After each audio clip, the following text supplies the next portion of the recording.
అమెరికాలో తెలుగు సాహిత్యానికి ఆయన ఓ పెద్ద దిక్కు. దశాబ్దాలు తరబడి తెలుగు సాహిత్య అభివృద్ది కోసం ప్రవాస భారతీయుల్లో ఎంతో కృషి చేశారు ఆధునిక కవి చిట్టెన్ రాజు. అమెరికా కాకమ్మ కథలు అంటూ జనం ముందుకొస్తోంది చిట్టెన్ రాజు చిట్టి కథల పుస్తకం.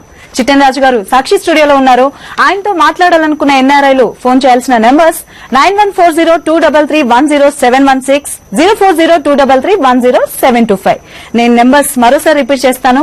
914023310716, 0402331075. ఇక చిట్టెన్ రాజు గారితో మాట్లాడదాం. చిట్టెన్ రాజు గారు నమస్తే sir, welcome to Sakshi studio అండి.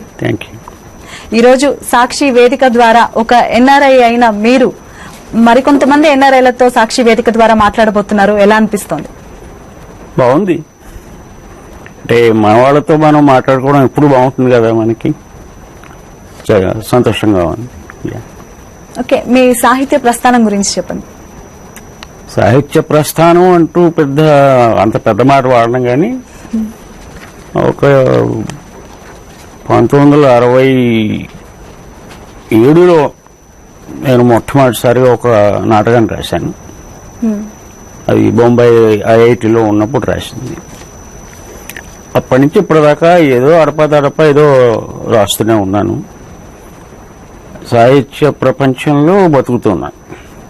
40-50 ఏళ్లుగా సాహిత్యంతో పరిచయం ఉందని చెప్పుకోవచ్చు. అంటే అప్పటి నుండి కూడా మీరు అమెరికాలోనే ఉన్నారా? అక్కడ ఎలా జరిగింది మీ ప్రస్థానం అమెరికాలో? అంటే నేను 74 నుంచి అమెరికాలో ఉంటున్నాను. ఇండియాలో కాకినాడ నుంచి బాంబే వెళ్ళిన తర్వాత, బాంబే నుంచి అమెరికా వెళ్ళిన తర్వాత అదేమి చిత్రమో తెలియదు కానీ భాష మీద అలా మమకారం పెరుగుతూ వచ్చింది. దాంతోపాటు సాహిత్యం మీద మమకారం పెరుగుతూ వచ్చింది. సో అమెరికా వెళ్ళగానే నేను తిన్నగా హ్యూస్టన్ మహానగరం, టెక్సస్, అక్కడికి వెళ్ళాను అనమాట. 10-15 మంది తెలుగు కుటుంబాలు ఉండేవి అప్పుడు. సో అందరం కలిపి మనం ఒక తెలుగు సాంస్కృతిక సంఘం పెట్టుకుందామని తెలుగు సాంస్కృతిక సమితి అని హ్యూస్టన్ లో ఒక సంఘం మొదలుపెట్టాం. మొదలుపెట్టిన తర్వాత ఏదైనా తెలుగు భాష సాహిత్యం మనకు కావాలి కాబట్టి ఒక పత్రిక పెడదాము అనుకున్నాం. సో 75లో మధురవాణి అని ఒక పత్రిక మొదలు పెట్టాం. పత్రిక మొదలు పెట్టిన తర్వాత దానికి నేను సంపాదకుడిని. సో అందులో వేయడానికి కథలు కమామిషులు అన్ని సంపాదించాలి కదా. ఉన్నవాళ్ళం 15 మంది. ఎలాగా అంటే ఎవరు నువ్వే రాయన్నారు. అంచేత నా మొట్టమొదటి కథ అప్పుడు రాశానన్నమాట. సో అప్పటి నుంచి కథలు రాయడం మీద మక్కువ పెరిగింది. అంటే మీరు అన్నారు నాకు భాష మీద ప్రీతి ఎక్కువ అని. సో ఆ భాష మీద పట్టు అంటే సాహిత్యానికి పురుగొల్పిన సందర్భాలేంటి? అంటే ఫ్యామిలీ నుండి మీకు ఎటువంటి సపోర్ట్ వచ్చింది? మీ ఫ్యామిలీలో ఇంతకు ముందు ఎవరైనా ఉన్నారా ఇలా సాహిత్యంపై అవగాహన? ఫ్యామిలీ సపోర్ట్ ఎప్పుడూ ఉంటుంది. ఫ్యామిలీ అంటేనే మనం ఏ పని చేసినా సపోర్ట్ చేసేవాడేనే కదా. సో ఫ్యామిలీ సపోర్ట్ ఎప్పుడూ ఉంది. ప్రధానమైన కారణం ముఖ్యంగా మనకే మన భాష నచ్చుతుంది.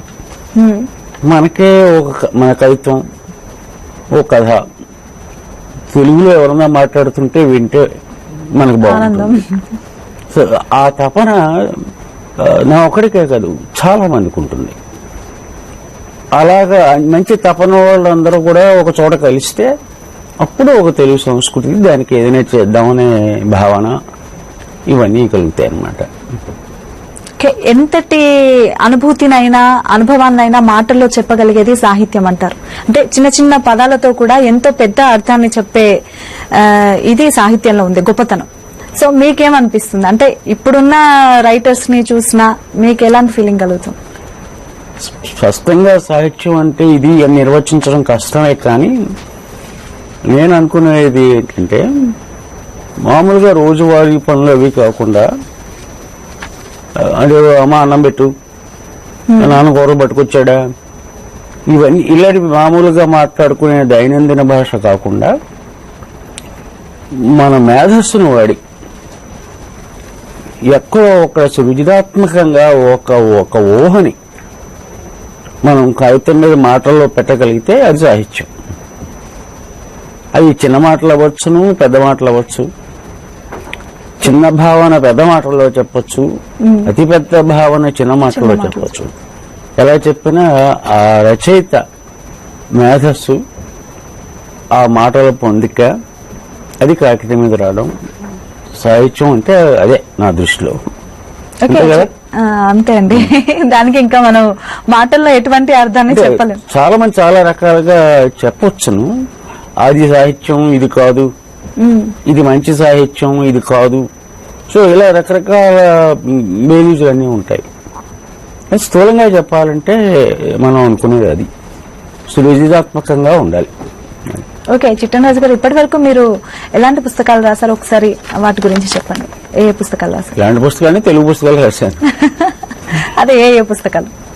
అంటే ఫలానా రకమైన పుస్తకాలు రాద్దాము, కథలు రాద్దాము అని ఏం మొదలు పెట్టలే. ఇందాక చెప్పినట్టుగా మేము మొదలు పెట్టిన మధురవాణి అనే అమెరికా తెలుగు పత్రికలో రాయడం కోసం ఒక కథ రాద్దాము అని, ఏం రాద్దాము అనుకుంటే అప్పుడు నాకున్న తక్షణ సమస్య అమెరికాలో ఎలా క్షౌరం చేయించుకోవడం అన్నది ఆ రోజు నా సమస్య. ఇంకా అమెరికాలో క్షౌరం చేయించుకోవాలంటే ఎక్కడికి వెళ్ళాలి, ఇక్కడ క్షౌరశాలలు ఎలా ఉంటాయి, మనకి ఏం తెలియవు. దాని మీద ఏదో ఊహించి ఒక పేజీన్నర కథ, చిన్న కథ రాశాను. తమాషాగా వచ్చింది అది. అప్పటి నుంచి అదేమిటంటే ఆ తమాషాగా రావడంతో తమాషా స్టైల్ బాగుంది అనిపించింది. ఆ తర్వాత 2-3 కథలు కూడా అదే కోవలో అమెరికాలో ఉన్న అనుభవాన్ని సరదాగా రాయడం అయిందనమాట. సో అప్పటి నుంచి ఇది ఆ విధంగా రాయడం అలవాటై హాస్య కథా రచయితగా ఏదో నలుగురు అంటుంటారు నన్ను. ఓకే చిట్టనరాజు గారు, మనం మాట్లాడదామండి. ఫస్ట్ మస్కట్ నుండి లక్ష్మీ నరసింహారావు గారు ఫోన్ లైన్ లో ఉన్నారు. ఒకసారి ఆయనతో మాట్లాడదాం. లక్ష్మీ నరసింహారావు గారు నమస్తే అండి. నమస్కారం అండి. బాగున్నారా? బాగున్నానండి. ఓకే అండి, ఈరోజు సాక్షి వేదికలో చిట్టనరాజు గారు ఉన్నారు, మాట్లాడండి ఆయనతో. చిట్టనరాజు గారు చెప్పండి. నమస్కారం అండి. నమస్కారం సార్. మీరు తెలుగు భాష గురించి మీరు చెప్పే మాటలు, తెలుగు భాషల గురించి మీరు చేసే ప్రయాసం మాకు చాలా బాగా నచ్చిందండి. చాలా మంది చాలా తెలుగు ఛానల్స్ వచ్చినా కూడా ప్రతి తెలుగు ఛానల్లో కూడా చాలా వరకు అచ్చుతప్పులు అవి సరిపడుతూ ఉంటాయి. న్యూస్ మీరు చూసినట్లయితే అవి చూసినప్పుడు ఒక్కొక్కసారి బాధ వేస్తుంది. ఎందుకంటే తెలుగుదేశంలో ఉండి, తెలుగు ప్రాంతాల్లో ఉండి చదువుకునే వాళ్ళు సరిగా తెలుగు నేర్చుకోలేకపోతున్నారా, లేకపోతే దాన్ని చెప్పలేకపోతున్నారా అర్థం కావట్లేదు.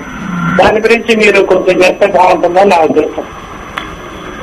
అది ఈ రోజుల్లో చాలా మంది అనుకుంటున్నమాట, అయ్యో తెలుగు భాష మారుతోంది కానీ మా భాషతో పాటు ఒత్తులన్నీ కూడా మాయమైపోతున్నాయి,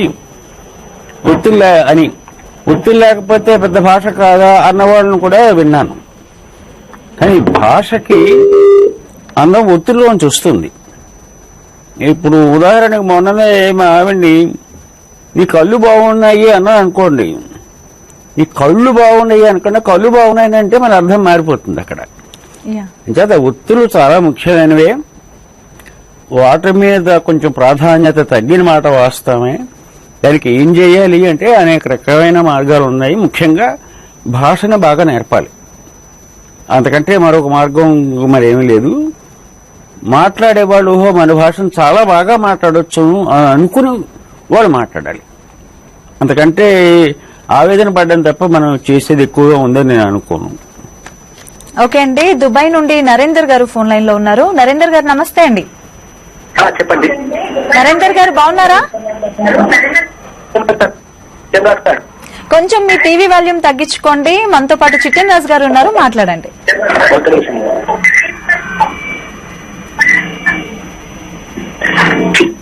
నమస్కారం సార్.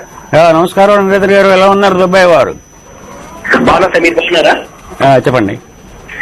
సరే సార్, మీరు అక్కడ ఉండి అలా మన తెలుగు వారి కోసం అలా శ్రోతలకు చాలా హ్యాపీగా ఉంది సార్.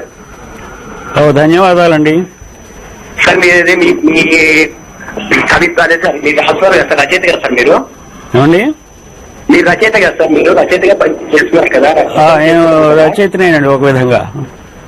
అది ఎలా సార్, మాకు కావాలంటే ఆ బుక్స్ కావాలంటే ఎలా సార్ మాకు? మేము ప్రపంచించిన పుస్తకాలు కావాలంటేనా? అవును సార్. హైదరాబాద్ లోనేమో విశాలాంధ్ర నవోదయాలో దొరకవచ్చు, కానీ ఖచ్చితంగా హైదరాబాద్ లో ఉన్న వంగూరి ఫౌండేషన్ ఆఫీస్ లో గాని లేదా అమెరికాలో వంగూరి ఫౌండేషన్ ఆఫీస్ లో గాని దొరుకుతాయి. మీరు మా వెబ్సైట్ కి వెళ్తే, అంటే wanguri-foundation.org వెబ్సైట్ కి వెళ్తే అందులో మీకు కొన్ని వివరాలు కనపడతాయండి. ఓకే అండి. చిట్టెంరాజు గారు, శ్రీశ్రీ గారు ఎంతో మందికి ఆదర్శం. ముఖ్యంగా యువత ఆయన రచనలకు చాలా ఇన్స్పైర్ అయిపోతారు. అలాంటి వ్యక్తిని మీరు కళ్ళారా చూసారంటే అది నిజంగా అది ఆ అనుభూతి మాటల్లో చెప్పలేనిది. మీకు ఎలా అనిపించింది? మీ హ్యూస్టన్ సిటీలో ఆయన ఉండి సిప్రాలి రాశారు, మీ ఇంట్లోనే అని తెలిసింది. ఎలా ఫీల్ అయ్యారు అప్పుడు ఫస్ట్ టైం ఆయన అలా చూడడం, ఆయనతో కలిసి ఆయన అక్కడ రాస్తుంటే మీరు కూర్చొని ఆ అనుభూతి చెప్పండి. ఓ విధంగా చెప్పాలంటే అప్పుడు ఎలా ఫీల్ అయ్యానో ఇప్పుడు కూడా అలాగే ఫీల్ అవుతున్నాను. ఎందుకంటే శ్రీశ్రీ గారు మామూలుగా కవి కాదు, కవిత్వంలో మహాకవి కూడా కాదు, దానికంటే మించిన మనిషి. అంటే కవిత్వాన్ని ఒక జాతికి ఏ విధంగా అన్వయించి జాతి ఆలోచన విధానాన్ని మొత్తం మార్చగలిగిన శక్తి ఉన్న మొట్టమొదటి, ఆ మాటకు వస్తే ఏకైక మహాకవి శ్రీశ్రీ గారే. పైగా ఆయన కమ్యూనిస్ట్. సో అలాంటిది 1981లో ఆయన అమెరికా రావడం మాకు చాలా ఆశ్చర్యకరమై. ఆయనకి వీసా అది ఇస్తారని మేము ఎప్పుడూ అనుకోలేదు. కానీ కొంతమంది కృషి వల్ల ఆయనకు వీసా రావడం, అమెరికా రావడం, అందులో భాగంగా కేవలం నా అదృష్టం అనుకోవాలి శ్రీశ్రీ గారు మా ఇంటికి రావడం, ఆయన భార్య సరోజ్ గారితో మా ఇంట్లో ఓ వారం రోజులు ఉండడం. తర్వాత జరిగింది చాలా మందికి తెలిసినవే. నేను ఒక నాటక రచయితగా గాని, ఒక హాస్య కథా రచయితగా గాని అవును అనిపించుకోవడానికి మొదటి బీజం వేసింది శ్రీశ్రీ గారే. ఎందుకంటే అప్పటికి నేను 4 కథలు రాశాను, 4 నాటకాలు రాశాను.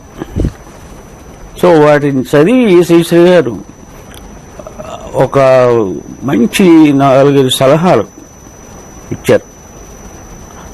సో వాటితో ఓహో అని అనిపించి మనకే కొంచెం గుర్తింపు వచ్చినప్పుడు ఆ విధంగా మనం నడుచుకోవడం మొదలు పెడతాం. అంటే దానికి ఆ విధంగా శ్రీశ్రీ గారి కారణం తప్పకుండా వ్యక్తిగతంగా నేను చెప్పుకోవాలి. ఓకే అండి. న్యూజెర్సీ నుండి వెంకట్ గారు ఫోన్ లైన్ లో ఉన్నారు. వెంకట్ గారు నమస్తే అండి. నమస్కారం చిట్టంరాజు గారు. నమస్కారం వెంకట్ గారు, ఎలా ఉన్నారు? న్యూజెర్సీ వారు బాగున్నానండి. ఇప్పుడు నేను ఐటీలో పనిచేస్తున్నానండి. ఈ మధ్యనే మీ పుస్తకం కామెడీ కథలు చదివానండి. అలాగా, చాలా బాగున్నాయి, సంతోషం. తప్పనిసరిగా మేము అమెరికాలో కలవకపోయినా ఇండియా ద్వారా మళ్ళీ మీకు ఫోన్ చేయగలుగుతున్నాం. తప్పకుండా కలుద్దామండి, ఇంకా టైం ఉంది. తప్పనిసరిగా మీరు ఏ సాహిత్య సభలు ఈ ప్రాంతంలో జరిగినా మాకు తెలియజేయండి. తప్పకుండానండి. మేము కూడా మిమ్మల్ని కలిసి ఈ సాహిత్యాన్ని అభివృద్ధి చేయడానికి కృషి చేస్తామండి. తప్పకుండా. అలాగే మీరు చేస్తున్న కృషి చాలా అభినందనీయం అండి. ఏదో ఉన్న దాంట్లో తంటాలు పడుతున్నాం సార్, మీకు తెలియందే ఉంది. అంటే ఎవరొకరు ముందుకు వచ్చి చేయకపోతే అందరూ కలవడం అనేది జరగదండి. అది మటుకు కరెక్ట్. ఎవరు చేయవలసిన పని వాళ్ళు చేయాలి. సో చాలా హ్యాపీ అండి, మిమ్మల్ని కలిసినందుకు చాలా ధన్యవాదాలండి. చాలా సంతోషం అండి, చాలా ధన్యవాదాలు. చిట్టంరాజు గారు, శ్రీశ్రీ గారే కాకుండా ముళ్లపూడి బాపు లాంటి వ్యక్తులు కూడా మీ అతిథులే. ఆ వివరాలు చెప్పండి. ఓ విధంగా లిస్టు వేసుకుంటే హ్యూస్టన్ మహానగరంలో మా తెలుగు సంస్కృతి తరఫున గాని ఏ విధంగా వచ్చినా కూడా మా ఇంట్లో ఆతిథ్యం పొందిన చాలా ఉన్నత స్థాయి సాహితీవేత్తలు చాలా మంది ఉన్నారు. అటు బాపు గారి దగ్గర నుంచి, పొలపూడి మారుతీరావు గారి దగ్గర నుంచి, ఆరుద్ర గారు, నారాయణ రెడ్డి గారు, ఇలాగ ఎంతమందినైనా చెప్పవచ్చును. అది అదృష్టం అంతే, అందుకంటే మనం అంతకంటే ఏం చెప్పగలం. ఇది ఇంకేదో అందరూ కూడా చాలా గొప్ప గొప్ప కవులు. నిజంగా ఆ ఫీల్ అది అందులో మేము చాలా అదృష్టవంతులమే. నా ఇది ఏమిటంటే నేను ఎవరి చేత ఎక్కువ ఫోటోలు తీయించుకోలేదు. ఓకే, ఇటు హ్యూస్టన్ లోను అమెరికా అంతటా కూడా తెలుగు సాహిత్య అభిమానుల కలయిక ఎలా ఉంటుంది? ఎప్పుడెప్పుడు కలుస్తుంటారు? ఎలా మీ అనుభూతిని షేర్ చేసుకుంటుంటారు? అక్కడ వివరాలు. నా దృష్టిలో అమెరికాలో తెలుగు సాహిత్యం చాలా బాగానే ఉందని చెప్పుకోవాలి. అంటే ముఖ్యంగా 20-30 ఏళ్ల క్రితానికి ఇవాళకి పోల్చి చూస్తే తేడాలు చెప్తున్నాడు అనమాట. 20-30 ఏళ్ల క్రితం మా తరం మనుషులు ఎక్కువ మంది ఉండేవారు. అప్పుడు ఈ H1లు, ఈ కంప్యూటర్లు ఇవన్నీ ఎక్కువ ఉండేవి కాదు. అందులో సాహిత్యం మీద, ముఖ్యంగా భాష మీద అభిమానం ఉండేవాళ్ళు చాలా మంది ఉండేవారు. అందులో కొద్ది శాతం రచయితలు, అంటే ప్రధానమైన నగరాలన్నింటిలోనూ ఒక 5-6 రచయితలు ఉండేవారు. సో చిన్న స్థాయి సాహిత్య ప్రపంచం ఉండేది. కానీ ఏ ఊళ్ళో ఎవరున్నారు ఎక్కువ మంది ఉన్నారని ఎక్కువ మందికి తెలిసేది కాదు. ఇప్పటిలాగా ఈ సెల్ ఫోన్లు చిటికి మాటికి మాట్లాడుకోవడాలు అవి ఎక్కువ ఉండేవి కాదు. తర్వాత మెల్లిమెల్లిగా ఈ కమ్యూనికేషన్స్ అవి పెరిగిన తర్వాత సాహితీవేత్తలు కలుసుకోవడాలు అవి మొదలు పెట్టడం, తర్వాత భారతదేశం నుంచి సాహితీవేత్తలను అక్కడికి తీసుకెళ్లి వాళ్ళ చేత మన తెలుగు సాహిత్యం మాట్లాడించుకోవడం, ఇవన్నీ కూడా బాగానే పెరిగాయని చెప్పొచ్చు. ఇప్పుడు కంప్యూటర్ మహాయుగం వచ్చిన తర్వాత యువతరంలో నిజంగా చాలా సాహిత్య వాతావరణం వాళ్ళ బ్లాగులు వాటి ద్వారా బాగుంది. ఫిజికల్ గా ఎప్పుడు కలుసుకుంటారు అంటే చాలా ఊళ్ళలో సాహితీ సమూహాలని, సాహితీ సదస్సులని, నెలలా తెలుగు వెన్నెల అని ఒక సాహిత్య కార్యక్రమం చాలా ఊళ్ళలోనే జరుగుతోంది. అంటే ఆ ఊళ్ళో ఉన్న వాళ్ళందరూ వస్తారు. జాతీయ స్థాయిలో మొత్తం అన్ని ఊళ్ళ నుంచి కూడా ఒక చోటకు వచ్చి చేసేది అమెరికా తెలుగు సాహితీ సదస్సు అని మేము వంగూరి ఫౌండేషన్ తరఫున నిర్వహిస్తాము. దానికి సాధారణంగా బాగానే వస్తారు, ఒక 150 మంది దాకా వస్తారు ఈ ఊళ్ళో పెట్టినా కూడా. సో మీరు అడిగిన దానికి ఎప్పుడు కలుసుకుంటారు, ఎలా కలుసుకుంటారంటే ఈ అమెరికా తెలుగు సాహిత్య సదస్సు ప్రధాన వేదిక అని చెప్పుకోవచ్చు. అలా అని చెప్పేసి తానా, ఆట, నాట్స్ కానీ మిగతా సంస్థలు కూడా జరిపే వాటిల్లో సాహిత్య సమూహాలు జరుగుతూ ఉంటాయి. వాటికి కూడా సాధ్యమైనందుకు చాలా మంది వస్తూనే ఉంటారు. ఓకే, మీ వంగూరి ఫౌండేషన్ కార్యకలాపాల గురించి. వంగూరి ఫౌండేషన్ గురించి చెప్పాలా? అదే ఇబ్బందికరమైన అది ఎటువంటిది అంటే మీ అమ్మాయి ఎంత అందంగా ఉంటుంది చెప్పండి అంటారు. అలాగనమాట. కథ చిన్న కథే. ఈ వంగూరి ఫౌండేషన్ 1994లో మొదలుపెట్టాము. దానికి ప్రధానమైన కారణం ఏంటంటే అంతవరకు ఒక 20 సంవత్సరాలు అమెరికాలో ఎక్కడ తానా మహాసభ కానీ మరొకటి కానీ ఆటా మహాసభ కానీ జరిగినప్పుడు సాహిత్య వేదిక అని ఆ సభల్లో మిగతా కార్యక్రమాలు అన్నిటితో పాటు జరిగేవి. ఒక 40-50 మంది సాహితీవేత్తలు ఎప్పుడూ వస్తుండేవారు. ఎంత ఏం చూసినా కూడా సాహిత్యానికి సరైన న్యాయం జరగలేదని నాకు అనిపించేది. ఎందుకంటే ఓ పక్కన స్వామీజీలు, మరో పక్కన అందమైనటువంటి సినిమా తారల నృత్యాలు, మరో పక్కన నగల దుకాణాలు, ఇలాగ అన్ని రకరకాలుగా ఉన్న దాంట్లో మధ్యలో ఎక్కడో ఒక చోట ఈ సాహిత్య వేదిక ఉండదు. సాహిత్యం అంతకంటే ఉన్నత స్థాయిది అంచేత దానికి సరైన న్యాయం జరగట్లేదని అనిపించింది. సో అంచేత సాహితీవేత్తలందరికీ ఒక ప్రత్యేకమైన వేదిక ఉండాలి అనే ఉద్దేశంతో ఆ వేదిక మేము అందించడం కోసం వంగూరి ఫౌండేషన్ 94లో మొదలుపెట్టాం. అప్పటి నుంచి ఇప్పుడు దాకా దిగ్విజయంగా జరుగుతుందని అనుకోవాలి. ఓకే, అమ్మాయి అందమైందని చెప్పడం చాలా ఇబ్బంది అన్నారు, కానీ ఎంత అందమైందో మీ మాటల్లోనే తెలుస్తుందండి. ఓకే అండి, ఇప్పుడు లండన్ నుంచి కాల్ చేశారండి, వారితో మాట్లాడదాం. తప్పకుండా. సుబ్బారెడ్డి గారు నమస్తే అండి. చికెన్ రాజు గారు నమస్కారం అండి. నమస్కారం అండి, ఎలా ఉన్నారు? బాగున్నాం సార్, మీరు బాగున్నారా? బాగానే ఉన్నామండి. ముందుగా సాక్షి గారికి ధన్యవాదాలండి, ఇలాంటి ప్రోగ్రామాలు పెడుతున్నందుకు వాళ్ళకి ధన్యవాదాలు. థ్యాంక్ యూ సుబ్బారెడ్డి గారు. నా ధన్యవాదాలు కూడానండి. సార్, మీరు తెలుగు వాళ్ళ కోసం ఇలా కృషి చేసేందుకు చాలా హ్యాపీగా ఉంది. ఇలాగే చాలా మంది ఎన్ఆర్లో ఉన్నటువంటి తెలుగు వాళ్ళందరూ ఇలా రాయాలని చెప్పి ఇలాగా రచయితగా అంత తెలుగు భాష కోసం కృషి చేయాలని చెప్పి కోరుకుంటున్నాను సార్. మీరు కూడా అలాగే మీరు చేసిన కృషి చాలా బాగుంది సార్, దానికోసం మీకు ధన్యవాదాలు చెప్పడానికి చేశాను సార్. ధన్యవాదాలండి. చెప్తున్నాం కదా ఏదో తంటాలు పడుతున్నామని. మీరు అమెరికానా సార్? మీరు అమెరికాలో ఉంటారా? అమెరికాలో ఉంటారా? నేను అమెరికాలో టెక్సస్ లో హ్యూస్టన్ మహానగరంలో ఉంటానండి. అవును సార్, ఇక్కడ మాకు లండన్ లో కూడా చాలా మంది తెలుగు వాళ్ళు ఉన్నారు. ఉన్నానండి, నేను 2-3 సార్లు లండన్ వచ్చానండి. అవును సార్, ఓకే సార్. అక్కడ మన రాగసుధ, మరి రామారావు గారు, మాంచెస్టర్ లో వివేకానందమూర్తి గారు నాకు చాలా మిత్రులు. Okay sir. Okay, thank you Subbareddy గారు. సాక్షి వేదికలో చిట్టెన్ రాజు గారి అనుభూతులు మరికొన్ని పంచుకుందాం. అంతకంటే ముందు షార్ట్ బ్రేక్ తీసుకుందాం. Stay tune.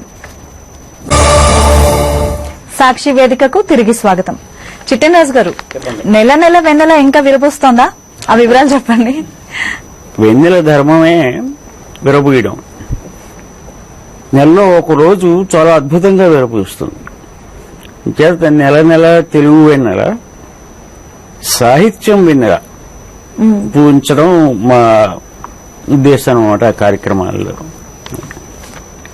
దానికి నాంది ప్రస్తావన అంటే ఎలా జరిగిందంటే, అమెరికాలో ఇంచుమించు అన్ని ఊళ్ళలోనూ నెలకు ఒకసారో 2-3 నెలలకు ఒకసారో రచయితలు అందరూ కలుసుకుని ఏదో ఒక సమావేశం పెట్టుకుంటారు. కొంతమంది తెలుగు సాహితీ సమావేశం అనుకుంటారు, సాహితీ సమూహం అనుకుంటారు, లేకపోతే మరొకటి అన్నది. 4 ఏళ్ల క్రితం ఒకసారి డాలస్ మహానగరంలో, అంటే మా హ్యూస్టన్ కి ఒక 4 గంటల దూరం, డాలస్ మహానగరంలో ఒకసారి మేము నెల ఒక సాహిత్య వేదిక పెడదాం అనుకుంటున్నాం. దానికి మీరు మొట్టమొదటి అతిథిగా రావాలి అని చెప్పి తీసుకెళ్లి నన్ను సలహాలు అడిగారు. అప్పుడు నాకు తట్టిన ఇదేంటంటే, మీరు సాహిత్య వేదిక అని పెట్టకండి, సాహిత్యం అనగానే చాలా మంది భయపడిపోతారు, రారు. చేత అందరూ హాయిగా ఉండడానికి నెల నెల తెలుగు వెన్నెల అని మీరు సమావేశం పెట్టండి. చేత మీరు ఒకసారి సాహిత్యం మాట్లాడుకున్నా, ఒకసారి సంగీతం మాట్లాడుకున్నా, ఏం మాట్లాడుకున్నా కూడా ఆహ్లాదంగా ఉంటుంది, భయం వేసేలా ఉండదు. అంటే అది వాళ్ళకు కూడా నచ్చింది. ఆ కాన్సెప్ట్ మటుకు చాలా బాగా ఆచరణలోకి వచ్చింది, వాళ్ళందరికీ నచ్చింది. అప్పటి నుంచి విరామంగా వాళ్ళు గత 4 సంవత్సరాలుగా డాలస్ లో ఆ నెల తెలుగు వెన్నెల నిర్వహిస్తున్నారు. ఇది బాగుంది కదా అని చెప్పేసి నా ఐడియా నేనే కాపీ కుట్టుకున్నాను. కుట్టుకుని హైదరాబాద్ లో నెల తెలుగు వెన్నెల అని సుమారు 4 ఏళ్ల క్రితమే మొదలుపెట్టి, ఇప్పుడు రేపు రాబోయే శనివారం నాడు, ఆదివారం నాడు 47వ నెల తెలుగు వెన్నెల కార్యక్రమం హైదరాబాద్ లో చేస్తున్నాం. అలాగే మా హ్యూస్టన్ లో మా మిత్రులు సాయి రాచకొండ, సుదేశ్ పిల్లుట్ల వీళ్ళ నాయకత్వంలో అక్కడ నెల తెలుగు వెన్నెల కార్యక్రమాలు 3 ఏళ్ల నుంచి అక్కడ చేస్తున్నాం. ఇంకా సౌరభాలు బాగానే ఉన్నాయని చెప్పుకోవచ్చు. ఓకే, గుబాలు ఇస్తూనే ఉన్నాయంటారు సౌరభాలు. ఓకే అండి, ఎన్ఆర్ఐ సాహితీ ప్రపంచాన్ని పటిష్టం చేయడానికి ఏం చేయాలంటారు? ఎన్ఆర్ఐ సాహిత్య ప్రపంచాన్ని పటిష్టం చేయాలంటే ఆంధ్రప్రదేశ్ లోనే సాహిత్య ప్రపంచాన్ని ప్రతిష్టం చేయాలి అని కూడా ఆలోచించాలి. అంటే రెండు ఒకదానికొకటి సంబంధం ఉన్నవని కాదు, లేవని కాదు. సాహిత్య ప్రపంచాన్ని ప్రపంచంలో ఎక్కడైనా ప్రతిష్టం చేయవలసిందే. అది మొట్టమొదటి పాయింట్. ఎన్ఆర్ఐ విషయంలో ఏం చేయాలంటే, పలచగా ఉంటారు జనం, తెలుగు వాళ్ళు తక్కువ. ఉన్నవాళ్ళలో సాహిత్యాభిలాష ఉన్నవాళ్ళు ఇంకా ఇంకా తక్కువ. తక్కువ. ఆ సాహిత్యాభిలాష ఉన్నవాళ్ళలో రచయితలు ఇంకా తక్కువ. ఆ రచయితల్లో నిజంగా చాలా బాగా రాసేవాళ్ళు ఇంకా తక్కువ. సో వీళ్ళందరినీ పోగేసుకోవాలి.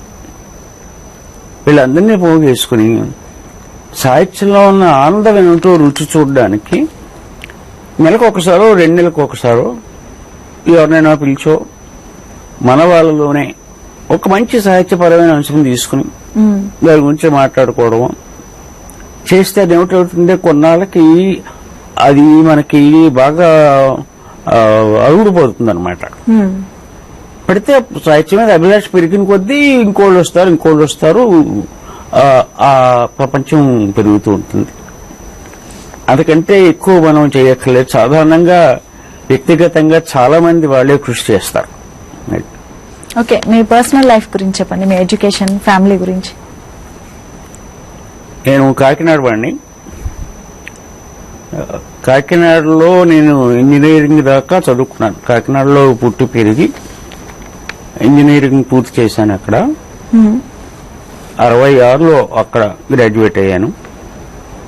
అక్కడి నుంచి బాంబే ఐఐటిలో పవైలో నా మాస్టర్స్ పిహెచ్డి పూర్తి చేశాను. ఆ 6 సంవత్సరాలు కూడా ఐఐటిలోనే ఫ్యాకల్టీగా ఉండేవాడిని. సో పిహెచ్డి అవ్వగానే యూనివర్సిటీ ఆఫ్ హ్యూస్టన్కి పోస్ట్ డాక్టరల్ ఫెలోగా హ్యూస్టన్ వెళ్ళాను. ఇప్పటిలా కాకుండా అప్పుడు నాకు 67లోనే నా గ్రీన్ కార్డు వచ్చింది. ఆ మాట మర్చిపోయాను, కానీ తర్వాత వాళ్ళే జ్ఞాపకం చేస్తే ఆ గ్రీన్ కార్డు తోటే అమెరికా వెళ్లే అదృష్టం నాకు ఎక్కింది. సో 75లో హ్యూస్టన్లో అడుగు పెట్టాక అప్పటి నుంచి ఇప్పటిదాకా ఆ మహానగరంలో ఉంటున్నాను. వెళ్ళిన 2-3 ఏళ్ల తర్వాత ఒక మంచి ఉద్యోగం వచ్చింది. అప్పుడు ఇండియా వచ్చి పెళ్లి చేసుకున్నాను. మా ఆవిడ్ని మళ్ళీ అమెరికా తీసుకెళ్ళాము. మాకు అక్కడే 3 పిల్లలు, 2 అమ్మాయిలు, 1 అబ్బాయి. సో సంసారం చాలా బాగా ఉందని చెప్పాలి. ఓకే అండి, టెక్సాస్ నుండి కార్తిక్ ఫోన్ లైన్ లో ఉన్నారు. కార్తిక్ గారు నమస్తే అండి. చిట్టం రాజు గారండి. అవునండి. రాజు గారు నమస్తే అండి. అయ్యా మహాశయ, ఎలా ఉన్నారు కార్తిక్ గారు? నేను బాగున్నాండి, మీరు ఎలా ఉన్నారండి? చాలా బాగున్నాను, థ్యాంక్ యూ సార్. మేము ఇక్కడ మిమ్మల్ని అమెరికాలో చాలా సార్లు చూసామండి, చాలా సభల్లోని మేము మీతో కలిసాం కూడా అండి. అలాగా. అయితే సార్, అది ఇందాక నుండి మీ డిస్కషన్ నేను అబ్జర్వ్ చేస్తున్నా. అంటే జనరల్ గా నాకు కూడా ఈ సాహిత్యం అంటే అది కొద్దిగా దాని మీద కూడా కొద్దిగా ఇంట్రెస్ట్ ఉంది. దేనికి అబ్జెక్ట్ చేస్తున్నారు? మీ డిస్కషన్ ఇప్పుడు చూస్తున్నా అండి, ఇప్పుడు సాక్షిలో వస్తుంది కదా, నేను చూస్తున్నా అండి. అవును. అంటే మీరు ఇందాక అడిగినప్పుడు సృజనాత్మకతలో మీరు సాహిత్యం ఉంటుంది అన్నారు. చెప్పండి. మీ సాహిత్యం ఎలాంటి సృజనాత్మకతను చూశారు? మీ దృష్టిలో ఎలాంటి సృజనాత్మకతను మీరు చూశారు అనేది నాకు ఫస్ట్ క్వశ్చన్ అండి. అండ్ ఎలాంటి సృజనాత్మకత అంటూ ఉండదండి, సృజనాత్మకతే ఉంటుంది. సృజనాత్మకత ఉంటుంది అంటే క్రియేటివిటీ. అంటే మీరు హాస్యం కోసం అని 2-3 దగ్గర చెప్పారు, వ్యంగ్యం ఉంటుందని, చమత్కారం అని చెప్పారు కదా. లేదు, హాస్యం గురించి నేను ఇంకా ఏం చెప్పలేదండి. హాస్యం గురించి ఏం చెప్పలేదు. హాస్యం గురించి చెప్పడానికి పెద్ద అంత ఇదేం లేదు. అంటే నేను హాస్యం ఎలా రాశానో అన్నదానికి నేను స్పందించానండి.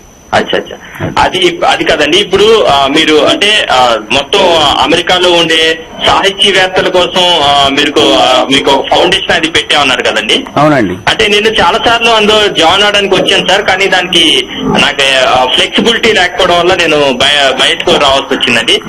దీనికోసం మీరు ఎలాంటి సజెషన్స్ ఇస్తారు మాలాంటి వాళ్ళు, యువ రచయితలు దాంట్లోకి రావాలి అంటే? ఇందులోకి రావడానికి అంటూ ఏం లేదండి. మనం అందులో ఉన్నవాళ్ళమే. మీరు చేయవలసిందల్లా మీ సాహిత్య కృషిని మాతో పంచుకోండి. మా సాహిత్య కృషిని మీరు ఆస్వాదించండి, అంతే. ఇందులో ప్రత్యేకంగా చందా కట్టాలి లేకపోతే అది చేయాలి అలాంటి తతంగాలు ఏమీ లేవు. నలుగురు కలిపి తెలుగు భాష సాహిత్యం ఒక కథ చదువుకుందాం, ఒక కవిత్వం చదువుకుందాం, అంతే. ఓకే ఓకే అండి, థ్యాంక్ యూ సో మచ్ అండి. ఈ అవకాశం నిజంగా సాక్షి టీవీలో ప్లాట్ఫామ్ ఇవ్వడం మాకు మంచి అవకాశాన్ని ఇచ్చారండి. థ్యాంక్స్ అండి. తప్పకుండా ఓకే, థ్యాంక్ ధన్యవాదాలు. యూ కార్తిక్ గారు. సార్, మీ కొత్త పుస్తకం అమెరికా కాకమ్మ కథలు, ఆ బుక్ గురించి చెప్పండి. ఈ కొత్త పుస్తకం అమెరికా కాకమ్మ కథలు. అమెరికా కాకమ్మ కథలు, ఓకే. అంటే నేను నెలకి ఒక కథ రాస్తాను. ఆ కథ ఏమిటంటే కౌముది.net అని ఒక వెబ్ మ్యాగజైన్ ఉంది కాలిఫోర్నియా నుంచి. కిరణ్ ప్రభ గారి సంపాదకత్వంలో, కాంతి గారి సహసంపాదకత్వంలో వస్తుంది. సో వారి కోరిక మీద రాస్తున్నాను అది. ఆ కథలు ఇక్కడ ఆంధ్రదేశంలో రచన మాసపత్రికల్లో పడుతూ ఉంటాయి. ఒక ఏడాది 2 ఏళ్లు రాసిన తర్వాత ఓ 20 కథలు 30 కథలు వస్తాయి. సో వాటిని ఒక పుస్తక రూపంగా వేస్తాం అన్నమాట. అప్పుడు ఆ కాలం అది మానేసి మరొక కాలం మొదలు పెడతాం. సో ఆ పద్ధతిలో వచ్చిన 32 కథలు ఇప్పుడు వచ్చిన అమెరికా, అదేమో ఎల్లుండి ఇక్కడ హైదరాబాద్ లో ఆవిష్కరిస్తాం. ఎల్లుండి జరగబోతుంది. అంటే ఇప్పుడు ఎన్ఆర్ఐ యువ రచయితలు కూడా ముందుకు వస్తున్నారు. ఇప్పుడే మనం కార్తిక్ తో కూడా మాట్లాడాము. వాళ్ళు అంటే చాలా ఉత్సాహంగా ఉన్నా కూడా సరైన అవగాహన లేకపోవడమో, సాహిత్యం పట్ల పట్టు లేకపోవడమో జరుగుతోంది. అలాంటి యువ రచయితలకు మీరిచ్చే సలహా ఏంటి? సాహిత్యంలో అందరికీ పట్టు ఉండక్కర్లేదు. ఉండవలసింది ఏంటంటే ముందు ఒక మంచి కథ చదివి ఆనందించడం, ఒక కవితను చదివి ఆనందించడం. ఓహో, మన భాష ఇంత బాగుంటుంది, మన భాషలో ఇది చదివితే మనకింత బాగా అర్థం అవుతుంది. సో దాన్ని ఆహ్వానిద్దాం, దాన్ని ఆనందిద్దాం. ఓ అరగంట సేపు టీవీ చూడకపోయినా పర్వాలేదు అనుకుని చూస్తే మొట్టమొదటి సారస్వతాభిలాష అలా మొదలుపెట్టిన తర్వాత ఓ కథ చదివిన తర్వాత ఈ కథ నేను రాయగలను మీకు అనిపించింది అనుకోండి, వెంటనే రాయండి. ఓకే, మీకు లేకపోతే ఏదో చెప్పాలనిపిస్తుంది, ఆ చెప్పదచ్చింది ఓ కవితను రాద్దాం అనిపిస్తుంది. సో వచ్చిన కవితలో మీకు వచ్చిన ఓ 10 వాక్యాలు రాయండి. మీరు చెప్పదలుచుకుని చెప్పారు లేదు మీకు తెలుస్తుంది. దాన్ని ఎవరికైనా చూపించండి, ఏదో ఏ పత్రికైనా పంపించండి. సో అలాగా మీరు మొదలు పెడతాం అనమాట. అంతే, అంతకంటే ఎక్కువ సలహాలు ఇచ్చేంత ఇది లేదు నాకు. ఓకే సార్, చిట్టెం రాజు గారితో మరిన్ని కబుర్లు చెప్పుకుందాం. అంతకంటే ముందు సాక్షి వేదికలో షార్ట్ బ్రేక్ తీసుకుందాం. Stay tune.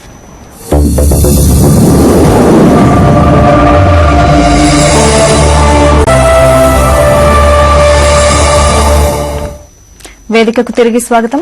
చిట్టెంరాజు గారు, భాషపై మమకారంతో, భాషపై ఇష్టంతో, అలాగే సాహిత్యంపై అభిరుచితో చాలా మంది, అంటే మన ఎన్ఆర్ఐ తెలుగు సాహితీవేత్తలు ఎంతో మంది ఉన్నారు.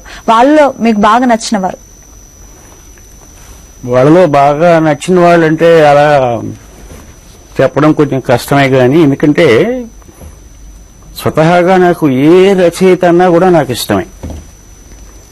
ఎందుకంటే వాళ్ళు చెయ్యక్కర్లేని పని కేవలం భాష మీద, సాహిత్యం మీద వ్యక్తిగతంగా చేద్దాం అనుకునే మమకారంతో వాళ్ళ బుర్రలో ఉన్న ఆలోచనల్ని కాగితం మీద పెడతారు. అటువంటి కృషి చేసిన వాళ్ళందరంటే నాకు చాలా గౌరవం. ఇక అమెరికా తెలుగు సాహిత్య ప్రపంచంలో మీరు గత 30-40 ఏళ్లుగా చూస్తే చాలా మంది రాశారు, చాలా మంది రచయితలు ఉన్నారు. అందులో చాలా మంది అమెరికా వెళ్లిన తర్వాతే రచయితలైన వాళ్ళు ఉన్నారు. వాళ్ళలో చెప్పాలంటే మొదటి తరం వాళ్ళ కింద లెక్క. మొదటి తరం వాళ్ళంటే నేను చెప్పేది 1975 నుంచి వెళ్లిన వాళ్ళు. మా పెమ్మరాజు వేణుగోపాలరావు గారు, వేమూరు వెంకటేశ్వరరావు గారు, వేలూరు వెంకటేశ్వరరావు గారు, వీళ్ళందరూ మొదటి తరం వారు. చెరుకూరి రమాదేవి గారు, నోరి రాధిక్ గారు, అట్లాంటాలో సీట్ శర్మ గారు. సో ఇలాగా చాలా కాలం నుంచి కూడా రాస్తున్న వాళ్ళు. మొత్తం అమెరికా వెళితే మహా అయితే ఒక 250 మంది తెలుగు రచయితలు ఉంటారు. అందులో ఒక 50 మంది ఖచ్చితంగా ఎప్పుడూ రాస్తూ ఉంటారు. ఆస్టిన్ సత్యం మందపాటి గారు, ఆయన కొన్ని వందల కథలు రాశారు. 8వ 10వ ఆయన కథా సంకలనాలు ఆయన ప్రచురించారు. చాలా పేరున్న రచయిత. తక్కువ రాసినా కూడా చాలా బాగా రాసిన రచయితలు కొంతమంది ఉన్నారు. ఆరి సీతారామయ్య గారు ఉదాహరణకి, అలాగే నాసి అని నారాయణ స్వామి, డిట్రాయిట్. ఓకే. హాస్యంగా చాలా బాగా రాసేవాడు ఫనీ డొక్క అని అట్లాంటాలో అతను. ఇలా పేర్లు చెప్పడంలో వాళ్ళ పేర్లు చెప్పామని సంతోషించే కంటే పలానా వాళ్ళని మర్చిపోయామేమో అని బాధ ఎక్కువగా ఉంటుంది. అంచేత చాలా డేంజరస్ అది. కానీ చాలా మంది చాలా బాగా రాస్తారు. ముఖ్యంగా ఆధునిక తరంలో ఈ బ్లాగ్స్ అవి వచ్చిన తర్వాత ఎవరెవరు ఎక్కడ వాళ్ళు ఏం రాస్తున్నారు అన్నది కొంచెం కష్టమే.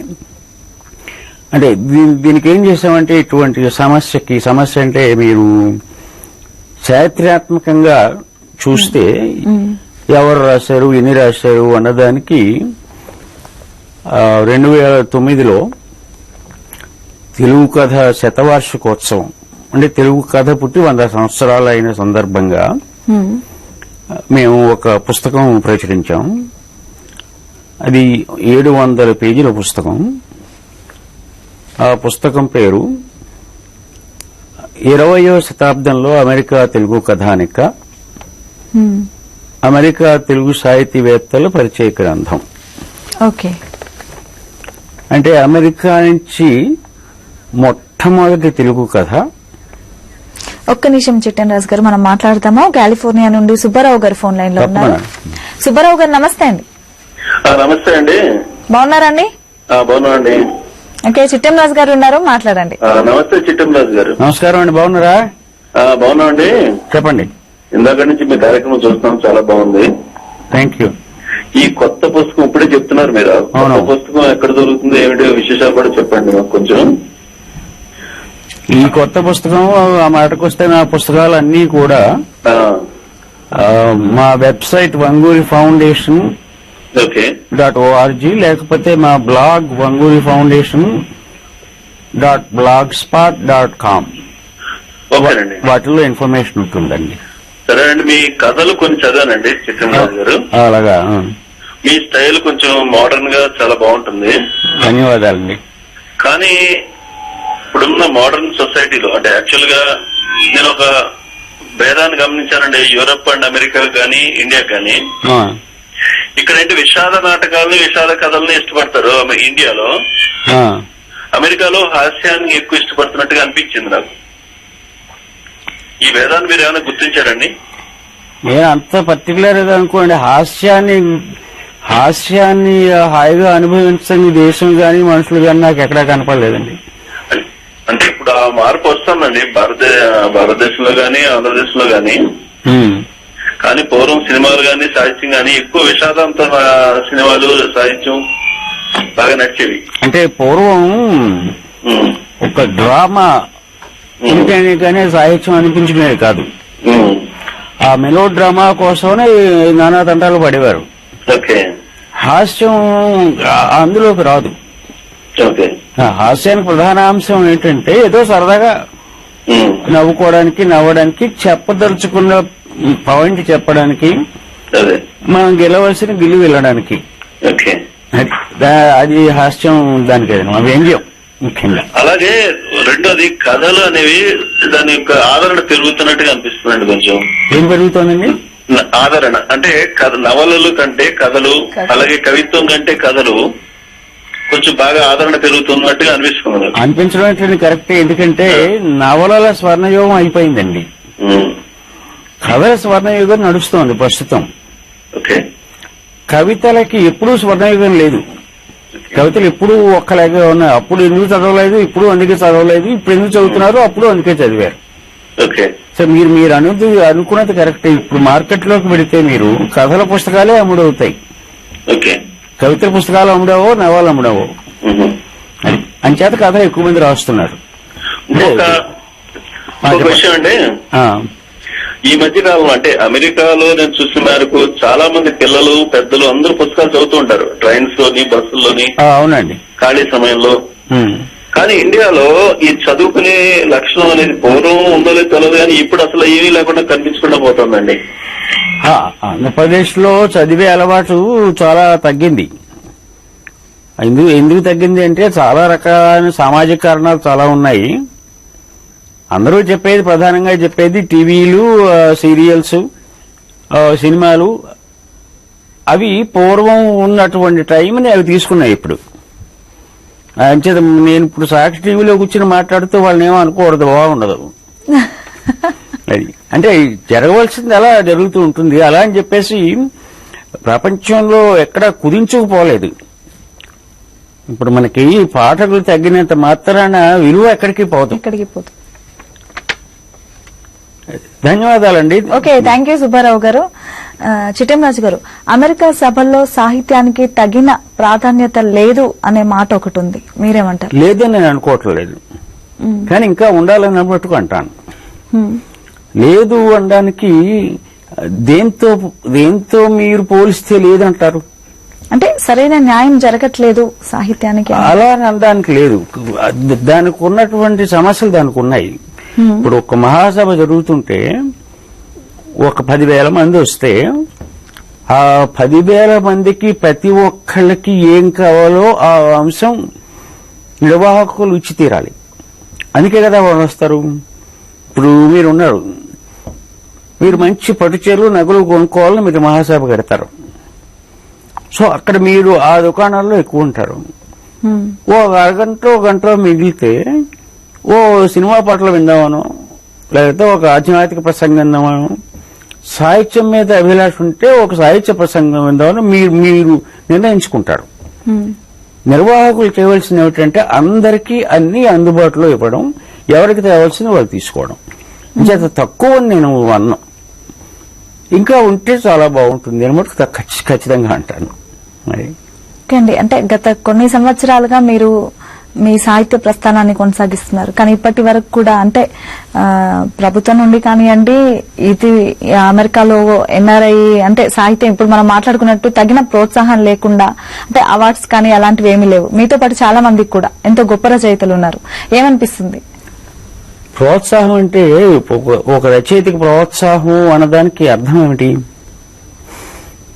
నేను ఏదైనా ఒక కథ రాస్తే అది ఎక్కడో ఒకరు ప్రచురించబడాలి. ఎక్కడ ప్రచురించబడాలి? దేన్నైతే ఎక్కువ మంది చదువుతారో అందులో ప్రచురించబడాలి. సో అటువంటి పత్రికలు ఎన్ని ఉన్నాయి? అవి 1000 మీద లెక్కట్టవచ్చు. అంచేత రచయిత ప్రోత్సాహం అంటే అటువంటి పత్రికలు ఎన్నో ఉండాలి. అది ఒక రకమైన ప్రోత్సాహం. రెండో ప్రోత్సాహం అవసరం ఉన్నా లేకపోయినా కూడా ఒక పారితోషికం. అంటే తన కృషికి గుర్తింపుగా ఎవరో ఒకరు గుర్తించి ఏదో మీ కథకి 116 అని ఇస్తే అదొక రకమైన ప్రోత్సాహం. జీవనోపాధికి అవసరం లేకపోవచ్చు, గుర్తింపుకి అది అవసరం. అంటే ఇటువంటి ప్రోత్సాహాలు తక్కువే మా తరఫున. అంటే వంగురి ఫౌండేషన్ తరఫున తప్పకుండా అవన్నీ మేము చేస్తూనే ఉన్నాము. ఇంకా జరిగితే బాగుంటుంది. ఓకే, మీ ఆశలు ఆశయాలు చెప్పండి. మీ ఆశలు ఆశయాలు నెక్స్ట్ ఏం చేయబోతున్నారు ఇంకా ఫ్యూచర్ లోనా? రేపు రాబోయే మార్చిలో మా హ్యూస్టన్ లో 3వ ప్రపంచ తెలుగు సాహితీ సదస్సు చేస్తున్నాం. దాని ప్రధాన ఉద్దేశం ఏంటంటే ప్రపంచంలో అన్ని దేశాలలో ఉన్న తెలుగు రచయితలు, సాహితీవేత్తలు, భాషాభిమానులు భారతదేశంతో సహా మా హ్యూస్టన్ మహానగరం వచ్చి ఈ సభల్లో పాల్గొని తెలుగు సాహిత్యాన్ని ఆనందించమని. ఈ సభలు అక్కడ పెట్టడానికి కారణం ఏంటంటే ప్రపంచ భాషల్లో తెలుగు భాష 14వ భాష. కానీ ప్రపంచ సాహిత్య రంగంలో తెలుగు భాషకి గుర్తింపు లేదు. బెంగాలీ భాషకు కాస్తుంది. తెలుగు భాష గుర్తింపుకి వెల్చేర్ నారాయణరావు గారు లాంటి వాళ్ళు చాలా కృషి చేస్తున్నారు. ఇటువంటి మహాసభలు ఒక పరాదేశంలో పెట్టి, ఒక అమెరికాలో పెట్టి, మన స్థాయి కూడా ప్రపంచ స్థాయి అని మనం చెప్పుకోగలిగితే మన భాష స్థాయి పెరుగుతుంది. అక్కడ పెరిగితే ఆంధ్రప్రదేశ్లో మన వాళ్ళు కూడా ఓహో మన భాష ఎంత గొప్పదా అనుకునే అవకాశం కూడా ఇక్కడ ఉంటుంది. ఇక్కడ కొంచెం నీరసంగా ఉన్నాయి చెప్పాలి సాహిత్యం విషయం ఆంధ్రప్రదేశ్ నడిబొడ్డులో.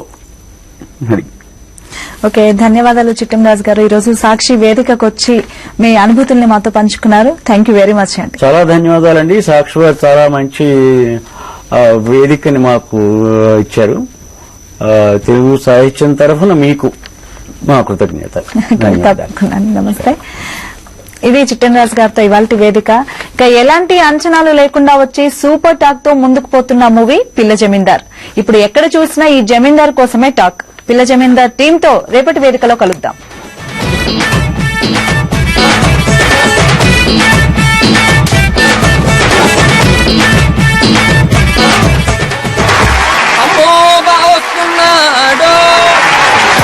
పిల్ల జమీందార్ టీంతో ఇవాల్టి వేదిక.